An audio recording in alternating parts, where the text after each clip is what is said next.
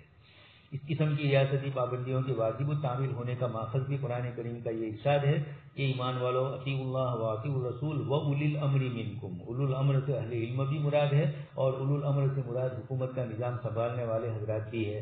تو جس کے معنی یہ ہوئے کہ جن چیزوں میں قرآن و سنت کا کوئی متعین حکم نہیں ہے ان میں ولی الامر کے احکام واجب التعمیل ہے.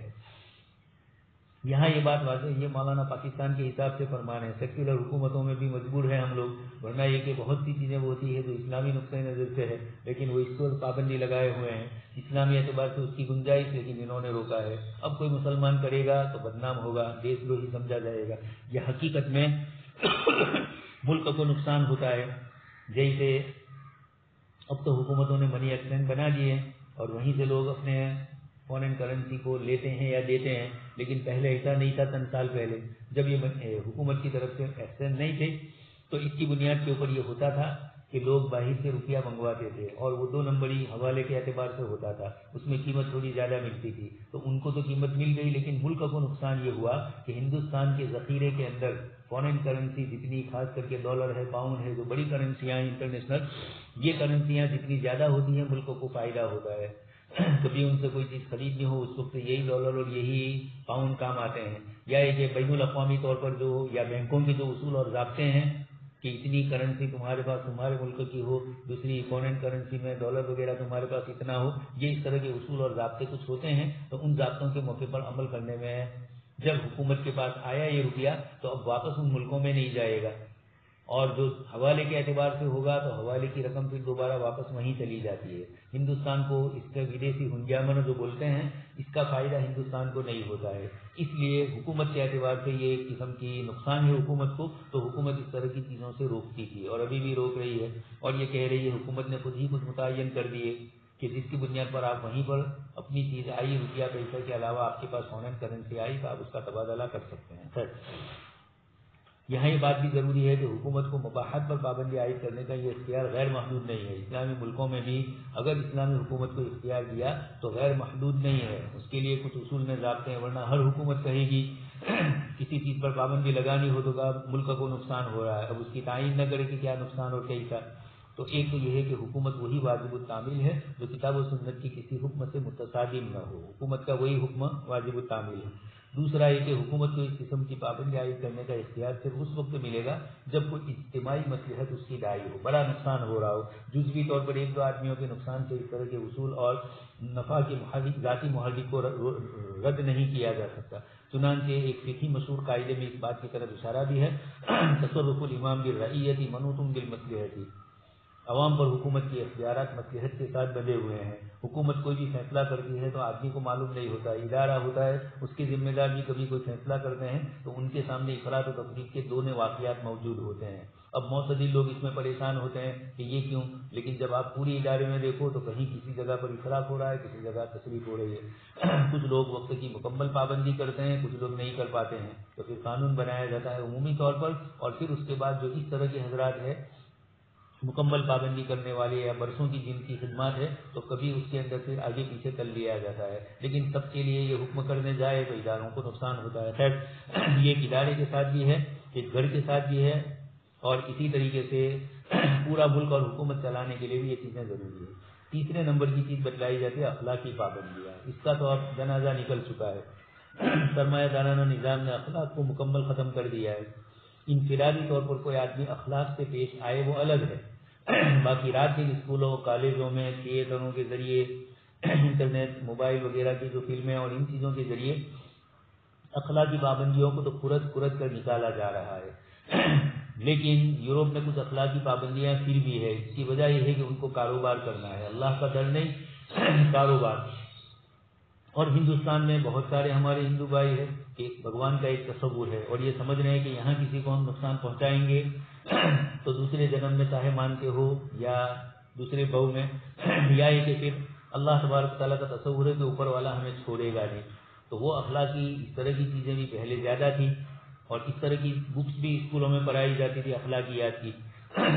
گلستان بولتا ہمارے مدارس کے نصاب میں جو رکھی گئی تھی اس کے پیچھے یہی تھا کہ بچے جب اس کو پڑھیں تو اعلیٰ اخلاق کے متحمل ہو اور اسی لیے ہم نے نصاب کے اندر اخلاقیات والے ابواب کو ہی رکھا ہے. حکومت تو گئی, اب اس کا رونا کیا.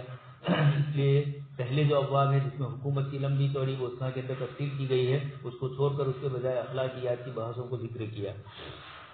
تو اسلام صحت معنوں میں کسی معاشی نظام کا نام نہیں بلکہ ایک دین کا نام ہے. اس دین کی تعلیمات اور احکام زندگی کے دوسرے شعبوں کی طرح معیشت کے متعلق بھی کچھ ضرور اصول ہے, لیکن اس دین کی تعلیمات میں یہ بات قدم قدم پر واضح ہے کہ یہ دنیا کی زندگی حقیقی زندگی نہیں ہے. اس کے بعد ایک لمبی چوڑی زندگی آنے والی ہے اور دنیا میں جو کچھ کیا اس کا حساب و کتاب دینا ہے. جب یہ تصور ہوگا تو این اللہ آپ سن ہی چکے ہیں. حضرت عمر رضی اللہ تعالیٰ عنہ نے ایک آدمی سے کہا کہ تمہاری بکریوں میں سے ایک بکری دے دو, مالک کی ہے. اس نے کہا, حضرت عمر نے فرمایا مالک کو کیسے پتہ چلے گا؟ اس نے کہا این اللہ. امتحان لینا چاہ رہے تھے حضرت عمر رضی اللہ تعالیٰ عنہ. تو آخرت کا خوف ہوگا تو اپنے کاروبار میں بھی وہ اس طرح کی چیزیں کریں گے. ہم دیکھ رہے ہیں بہت سارے غیر مسلم بھائی ان کے اپنے کچھ اصول ہوتے ہیں اور کچھ چیزیں وہ بھی دھرما جانے دیتے ہیں. مسجد مدرسوں میں بھی دینے کی بات کرتے ہیں کہ بھگوان کا تو نام لیا جا رہا ہے. اس طرح کر کے یہ کچھ اچھے اخلاقی تصورات خاندان سے ملتے ہیں, اس کی طبیعت کے اعتبار سے اس کی خود اپنا مزاج بن جاتا ہے. لٹریچر پڑھنے سے اچھا پڑھنے سے اس طرح ہو جاتا ہے, یا کچھ اچھے لوگوں کی صحبت میں رہنے سے اس طرح کی چیزیں ہوتی ہے. جیسے بھی اچھے لوگ جس مذہب میں بھی ہوتے ہیں ان کی صحبت کی بنیاد پر بھی اس طرح کی چیزیں ہوتی ہے. تو اخلاقیات کی پابندی بھی ضروری ہے. حکومت اخلاقی پابندی لگائے. اسلامی نظام میں تو پورے اخلاقیات ہے. جیسے بہت سے لوگ کبھی پوچھتے ہیں کہ مولانا نفع کی کیا مقدار ہے اسلام میں, اب عام متن یہی ہم کہتے ہیں کہ اسلام میں نفع کے سلسلے میں کوئی ضابطہ نہیں ہے، آپ کو جتنا نفع لینا ہو، تو اس کا یہ مطلب تو نہیں ہے کہ آپ ایسے علاقے کے اندر چیز بیچ رہے ہیں جہاں بیچارے لوگ غریب ہیں۔ افریقہ میں جو ہمارے حضرات تجارت کرتے ہیں ان کو ذرا یہ بات بھی سوچنی چاہیے۔ تو اب یہ لوگ جو آئے ہیں آپ کے پاس، تو اسلام نے ایک زکوٰۃ کا نظام رکھا ہے، اسی طرح زکوٰۃ کے علاوہ فی اموالہم حق معلوم للسائل والمحروم یا فی اموالہم حق للسائل والمحروم، جو دونوں آیتیں ہیں اس طرح کی اخلاقیات ہے۔ ایک آدمی غریب اور محتاج ہے اور وہ آپ کے پاس چیز لینے کے لیے آیا، تو کبھی آپ مفت میں بھی دے دو، کبھی کم قیمت میں دے دو۔ یہ الگ بات ہوتی ہے کہ بہت سے لوگ اتنے بااخلاق ہوتے ہیں، اگرچہ غریب اور محتاج ہوتے ہیں، لیکن وہ مفت میں چیز بیچنا نہیں چاہتے ہیں، یعنی کم زیادہ پیسہ آپ ان کو تو یہ پسند نہیں کرتے، وہ کہتے ہیں ہماری چیز لے لو لیکن پیسے ہمیں دو، پیسے کم بھی نہیں کریں گے زیادہ بھی نہیں لیں گے، یہ اس طرح کی بھی۔ تو یہ اخلاقیات ہوتے ہیں، اخلاقیات تاجروں کے لیے بھی ضروری ہے، اس لیے آپ صلی اللہ علیہ وسلم نے تاجروں کے ساتھ اس طرح کی چیزیں ذکر فرمائی۔ کاشتکاروں کو کہا کہ تمہارا اکیلا حق نہیں ہے، اللہ کی بہت ساری مخلوق ہے، یہ چڑھنے کے لیے آتی ہے، اس کا یہ مطلب بھی نہیں ہے کہ سارا کا سارا آپ چڑھنے دو، یہ بھی شریعت نے نہیں فرمایا۔ طبی دل ہو اور اس طرح کی چیزوں کے لیے دوائی بھی کرتے ہیں، لیکن کچھ دل کے اندر آخرت کے عقیدے کے پیش نظر یہ بھی سمجھنا چاہیے کہ ایک کتے کو پانی پلانے پر ثواب ملا ہے، تو میں بھی اپنی چیزوں میں سے کچھ غریب لوگوں کو کم دام کے اندر دے دوں، 10% ان کے لیے آپ کمی کر دو، اس طرح کی شکلیں کرو، تو یہ بھی چیزیں ہوتی ہے کہ جس کے اندر یہ۔ تو خیر مولانا نے فرمایا کہ اسلام کی تجارت کے جو اصول اور ضابطے ہیں، اسلام نے یہ چند بنیادی چیزیں حضرت مولانا نے ذکر فرمائی کہ اس طریقے سے اسلامی حکومت خدائی پابندی، ریاستی پابندی اور اخلاقی پابندی، ان تین کی روشنی کے اندر طلب و رسد کے نظام کو، اور اشتراکیت میں کچھ چیزیں جو اچھی ہے لیکن وہ اکیلی چند چیزیں اچھی ہے باقی بہت ساری خراب ہے، اس لیے نتیجہ ارذل کے تابع ہوتا ہے۔ سرمایہ دارانہ نظام میں بھی ایسا ہوتا ہے۔ اسلام نے ان دونوں کی رعایت کرتے ہوئے اصول ذکر فرمائے۔ آگے مولانا نے دوسرا عنوان قائم کیا ہے، مختلف نظام ہائے معیشت میں دولت کی پیدائش اور تقسیم۔ جب یہ لوگ زندگی کا سارا مقصد انہوں نے اقتصادیات ہی کو سمجھ لیا، روزی روزگار کو ہی سمجھ لیا، حکومتوں نے بھی یہ سمجھا اور بڑے بڑے بلڈروں نے بھی یہی سمجھا، تاجروں نے بھی یہی سمجھا، پوری دنیا میں کھانا پینا اس کے علاوہ کوئی زندگی کا مقصد نہیں، یہ سمجھا، تو اسی میں ان کی محنت ہوئی، تو معیشت کی مختلف قسمیں، مختلف شکلیں انہوں نے نکالی۔ اسلام نے کاروبار کی مختلف شکلیں بہت ساری، ہمارے یہاں بھی ذکر ہے، بے کی مختلف تقسیمات ہے، اس میں نہیں ہے بلکہ تقسیمات ہے جو آپ ہدایہ کے شروع میں پڑھ چکے ہوں گے۔ حضرت مولانا خالد سیف اللہ صاحب دامت برکاتہم نے قاموس الفقہ کے اندر بے کا لفظ آیا، وہاں اس طرح کی تفصیلات ذکر فرمائی ہے۔ حضرت مولانا عبدالرشید حضرت مولانا احسن الفتاوی میں حضرت مولانا نے اس میں بھی بہت ساری چیزیں حضرت مولانا نے ذکر فرمائی ہے احسن الفتاوی میں، اور اس طریقے سے ہدایہ کی شرح ہے جو دارالعلوم کراچی میں مفتی حضرت مفتی شفیع صاحب کے بعد جو دوسرے بڑے مفتی صاحب تھے حضرت مولانا ولی حسن تونکی رحمۃ اللہ علیہ، پاکستان سے چھپی ہے ہدایہ کی کتاب البیوع کی تھوڑی کچھ تشریح، تو اس کے اندر ایک جلد کے اندر انہوں نے بھی اس کو ذکر کیا اور ان ساری تقسیمات کو مولانا نے بہت اچھے انداز میں سمجھایا۔ حضرت مولانا تقی عثمانی صاحب دامت برکاتہم نے اس وقت جو کتاب شفل البیوع لکھی اس میں بھی آپ نے مختلف طریقوں سے اس کو تقسیم کر کے سمجھایا ہے۔ عصر حاضر میں بھی کچھ دوسری بھی شکلیں نکلی ہے، تو حضرت مولانا کی کتاب بڑی جامع معنی ہے، تو اس کے اندر بھی ذکر کیا۔ تو یوروپ کے اندر تو نظام ہائے معیشت میں ان کے یہاں عبادات، معاملات، شریعت وغیرہ کو کوئی چیز کو دخل نہیں ہے کسی چیز میں، بل وہی وما هذه الحیات الدنیا نموت ونحیا والے لوگ ہیں، تو ان کے یہاں رات دن یہ چیزیں چلتی ہے۔ اب کوئی آدمی جب اسلامی نظام معیشت کو، اکونومک کو پوچھنا چاہتا ہے تو اس موقع پر اس کے ذہن میں بھی اسی انداز کے سوال آتے ہیں، خاص کر کے دنیاوی تعلیم یافتہ حضرات وہ کبھی پوچھتے ہیں کہ مولانا اسلام نے اس طریقے سے یہ چیزیں کس طرح پیش کی ہے، تو اس بنیاد کے اوپر حضرت مولانا پہلے ان دونوں نظاموں میں دولت کی پیدائش اور تقسیم وغیرہ کی بنیاد کے اوپر 4 تقسیمات کرتے ہیں، اسی کو فرما رہے ہیں۔ اب تک جو بحث کی گئی وہ معیشت کے بارے میں بنیادی نظریاتی بحث تھی، اب میں مختصراً اس موضوع پر گفتگو کرنا چاہتا ہوں کہ مختلف نظام ہائے معیشت نے جو بنیادی نظریات پیچھے بیان کیے گئے، ان پر عمل کرنے کے لیے ہر نظام معیشت نے کیا طریقے کا اختیار کیا ہے۔ حاصل یہ نکلا کہ پہلے تو مولانا نے تھیوریکل یہ چیزیں بتلائی، ان کے یہاں سرمایہ دارانہ نظام میں کیا ہوتا ہے اور کمیونزم نظام میں۔ اب یہ لوگ جب مارکیٹ کے اندر اور پریکٹیکل دنیا کے اندر جب آتے ہیں تو ان چیزوں کو کس طریقے سے حل کرتے ہیں، تو اس طریقے کار کو نظام معیشت کا عملاً کیا طریقہ ہے اس کو سمجھانے کے لیے معیشت میں پھر 4 عنوانات کے تحت اس کو ذکر کیا جاتا ہے۔ ساری جو دنیاوی کتابیں آپ پڑھیں گے اکنامکس کی، اس کے اندر یہ 4 طریقے بتلائے جائیں گے: پیدائش دولت، تقسیم دولت، مبادلہ دولت اور صرف دولت۔ یہ 4 عنوان ہے۔ یہ دوسری دنیاوی کتب کے اندر یہ چیزیں ہوتی ہے، لیکن تھوڑی الگ الگ انتشاری طور پر۔ حضرت مولانا نے ہمیں ایک جگہ پر ان سب کو سمجھا دیا اور پھر اسی ترتیب سے آگے ان کے متعلق گفتگو کریں گے۔ جیسے پہلی 4 چیزیں بڑی بنیادی تھیں، اس طریقے سے یہ 4 چیزیں بھی ان کے یہاں بنیادی اہمیت کی حامل ہے۔ اس لیے آج کی دنیا میں جہاں سرمایہ دارانہ نظام ہی ہر جگہ پر غالب ہے، تو ہمارا مسلم اسٹوڈنٹ بھی جب پڑھے گا ان چیزوں کو تو اس کو اسی انداز سے سمجھایا جائے گا۔ اب اسلام نے کیا کہا ہے وہ بیچارے کو معلوم نہیں ہوگا۔ اب ایک عالم اور ایک مفتی کا فریضہ ہے کہ اس قسم کی جو ہمارا نیا جنریشن ہے جو اسکولوں اور کالجوں میں جاتا ہے، ان کو صرف سرمایہ دارانہ اور اشتراکی نظام ہی کا پتہ چلتا ہے، اس کا پتہ ہی نہیں چلتا ہے۔ اس پر حضرت مولانا عبداللہ کاکڑ صاحب رحمۃ اللہ علیہ کا ایک قصہ حضرت نے خود نقل کیا۔ ہم لوگ پڑھتے تھے اسی زمانے میں 12ویں کی عربی زبان کی جو کورس میں رکھا گیا تھا اسکولوں کے، اس میں 12ویں کلاس کی جو بکس ہے عربی کی وہ تیار ہو چکی تھی، اور چند پروفیسر حضرات اس کو لے کر آئے تھے ترکیسر میں حضرت مولانا کے پاس، اور اس کو آخری شکل دینی تھی، کیونکہ اس وقت مولانا محمد سورتی صاحب وزیر تھے اور وہ بابل میں حضرت مولانا سے پڑھے ہوئے ہیں۔ تو مولانا محمد سورتی صاحب نے حضرت مولانا سے کہا کہ آپ اس کو سنبھالیں، اس لیے کہ یہ ہمارا پڑھا لکھا طبقہ ہے تو بیچارہ انہی چیزوں کو جانتا ہے، اس کا تھوڑا اسلامی آنا بھی ہو جائے۔ اس اعتبار سے وہ 12ویں کی بکس لے کر آئے تھے۔ خیر مجھے جو چیز ذکر کرنی ہے اس میں ایک پروفیسر لالی والا صاحب تھے اور وہ اقتصادیات اکنامک ہی کے ماہر تھے۔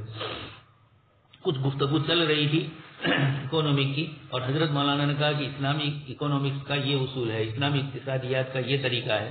تو وہ مولانا کی طرف دیکھنے لگے اور پھر اس کے بعد کہنے لگے کہ حضرت مولانا کیا اسلام میں بھی اکنامکس ہے؟ مولانا نے فرمایا کہ اسلام قرآن اور حدیث جب آپ پڑھیں گے، مستقل ہمارے مصنفین نے اکنامک اور اقتصادیات کی کتابیں لکھی، اور پھر حضرت مولانا مناظر حسن گیلانی، حضرت مولانا حفظ الرحمان سہاروی رحمۃ اللہ علیہ اور دوسرے کئی حضرات لکھنے والے ہیں، ان کی کتابوں کا مولانا نے حوالہ دیا کہ یہ حضرات اس طریقے سے اسلام کے اقتصادی نظام کو بتلاتے ہیں۔ حضرت مولانا نے بھی یہاں سرمایہ دارانہ نظام میں یہ 4 شکلیں جو ہوتی ہیں دونوں میں ہوتی ہے، اشتراکی نظام میں بھی پیدائش دولت۔ اب یہ پیدائش دولت کا کیا مطلب؟ Production of wealth. مولانا اس کو سمجھا رہے ہیں، اس عنوان کے تحت ان مسائل سے بحث ہوتی ہے جو دولت کی پیداوار سے متعلق ہے، یعنی یہ بتلایا جا رہا ہے اسٹوڈنٹ کو، طالب علم کو، کہ ہر نظام معیشت کے تحت پیداوار حاصل کرنے کے کیا طریقے اختیار کیے جاتے ہیں۔ جب ملک کا بجٹ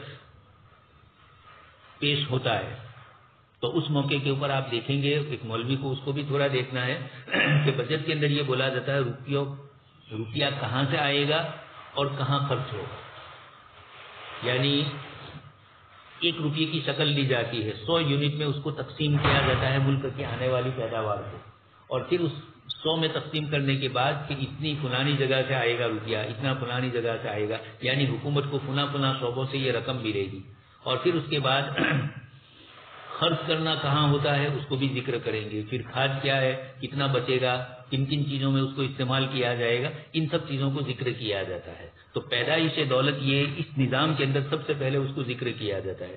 اسلام میں پیدائش دولت ظاہری اعتبار سے اس کو ذکر کرنے کی ضرورت ہی نہیں ہے، اس لیے کہ پیدائش دولت ہر آدمی جانتا ہے انفرادی طور پر بھی کہ محنت مزدوری کرے گا، کھیت ہے تو کھیت میں محنت کرے گا، تجارت ہے تو تجارت میں کوئی ملازمت کرے گا، اور یعنی یہ چیزیں حاصل کرے گا اور پھر روپیہ آئے گا، اور گھر میں پھر کمانے کے روپیہ آیا تو اس کو خرچ کہاں کیا جائے، آیا کتنا اور جایا رہا کتنا، اس کے اعتبار سے گھر کا نظام بنایا جاتا ہے۔ ایک حکومت بھی یہی سوچتی ہے کہ حکومتوں کے پاس ٹیکس کے اعتبار سے